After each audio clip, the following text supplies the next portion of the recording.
النهارده هنعمل الكنافة بكريمة النوتيلا.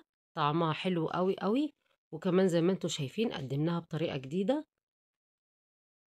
شكلها رهيب. هنعملها بطريقة سهلة ومكوناتها بسيطة، مش هتاخد معانا 5 دقايق وهتبقى معانا في منتهى الجمال. اول حاجة هنحضرها الكنافة.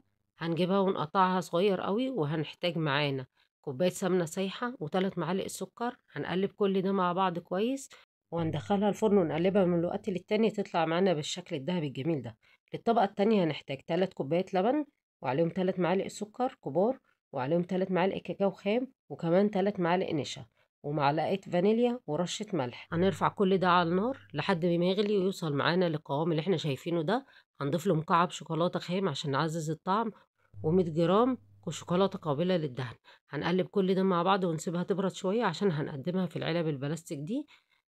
هنحط طبقة من كريمة النوتيلا اللي احنا عاملينها، وطبقة من الكنافة الدهبي الجميلة المقرمشة دي. احنا مش هنضيف لها شربات لان احنا ظابطين السكر بتاعها واحنا بنحمرها.